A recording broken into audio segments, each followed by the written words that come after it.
a small, cozy town nestled between the rolling hills and vast, serene rice fields of Japan, there lived a young girl named Hana.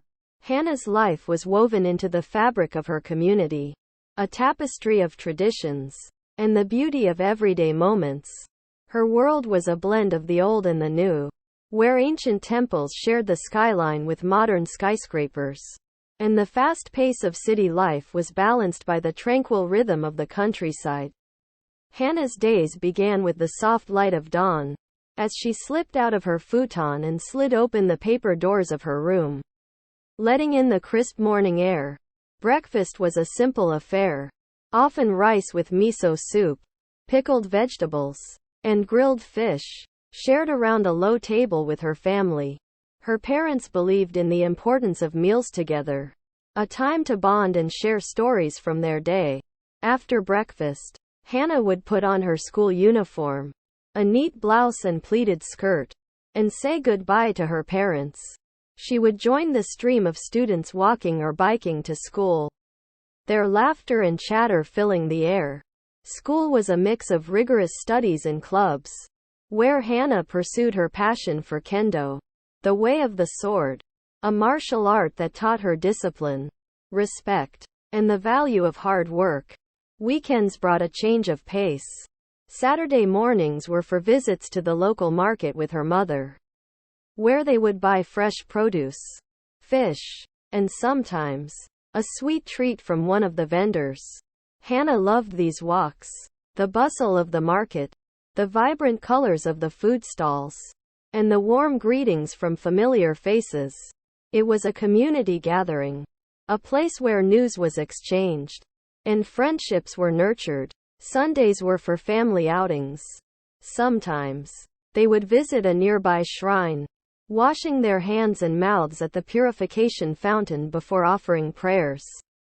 The tranquility of the shrine, with its towering gates and the gentle sound of wind chimes, was a stark contrast to the lively festivals that occasionally filled the grounds with music, dancing, and stalls selling everything from grilled octopus to fluffy cotton candy.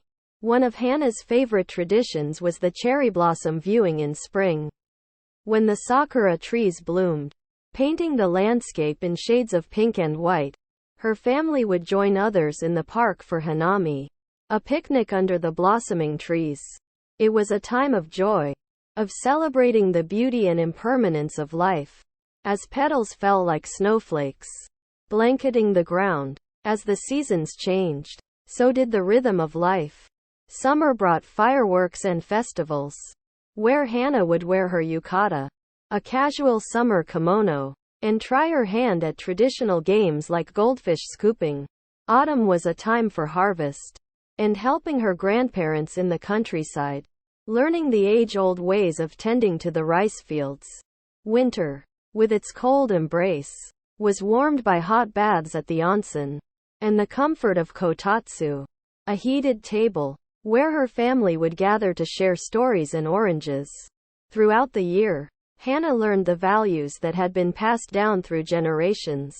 She learned the importance of omotenashi, the spirit of selfless hospitality, and the joy of sharing and caring for others. She was taught to appreciate the beauty in simplicity, the wabi-sabi aesthetic, and to find harmony in nature and the objects around her. Hana's life in Japan was a beautiful blend of traditions and modernity, a journey through seasons and celebrations. Each day a new page in the story of her community. It was a life rich in culture, bound by the threads of family, friendship, and the enduring spirit of a people deeply connected to their past, yet always looking forward to the future. As Hana grew, she carried these lessons with her, a heart full of gratitude for the simple joys and the profound beauty of Japan, her home.